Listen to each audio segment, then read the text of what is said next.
Hi, Mauro! Hello. Mauro, introduce yourself to our viewers. Okay. Ako nga pala si Michael Mauro Salas, 23 years old, representing Quezon City.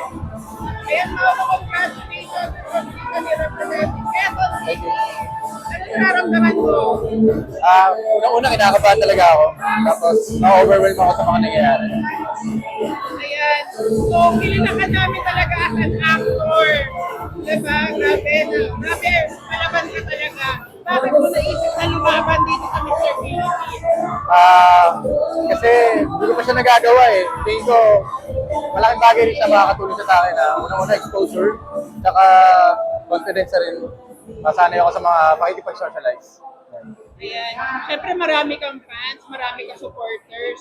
Anong nararamdaman mo yung anong pakiramdam or anong comment ko na marami nagsusupport sa'yo online, marami nag-cheer sa'yo. Unang-una po, maraming salamat po sa inyo, sa mga sumusuporta sa akin, mga fans ko, kung meron man. Masaya akong sa mga ginagawa ko ngayon, pagpapatuloy ko. Ayan. Siyempre pag pageant, meron kang mga advocacy, gano'n. Meron ka bang gustong i-highlight na advocacy dito para makatulong sa ibang tao? Yun lang, siguro yung way of living na pagiging healthy. Kumain tayo ng maayos para sa ating katawan, tapos mag-workout tayo, mag-gym. Yan. Ayun. Ako hirap na hirap ako magpapayat at mag-workout. Anong payo mo sa akin? Siguro mga top 3 na advice mo para maging healthy ako and fit.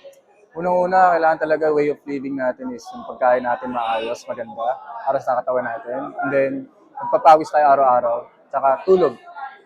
Tulog talaga. Yun yung kulang ko ngayon eh. Kasi Ako din. galing ako Nueva Ecija. Kanina lang. 2 oras. Pero tawag dito, very competitive itong batch ni 51 kayo. Apo. May nararamdaman ka bang pressure or mga doubt? Sobra akong kinakabahan, tsaka sobra akong nangangapa sa mga paligid. Ano na lang nagmo-motivate sa'yo para ituloy at lumaban dito sa Mr. Philippines? Siguro, lagi ko sinasabi kumbaga yung mindset ko, kaya nila, kaya ko din. Yes, kayang-kaya laban, Mauro Salas. Pero lastly, anong message mo sa mga supporters mo sa buong Pilipinas at sa buong mundo? Yung message ko sa kanila, um, unang-una po, lagi po tayo magdadasal. Unahin pa rin po natin si God, dahil kay God po tayo kumukuha ng lakas at ng blessings. Tsaka, family first, and friends. Yun po. Alright, thank you so much, Mauro Salas, and congratulations here sa Mr. Philippines 2026. And good luck sa journey mo. Thank you po.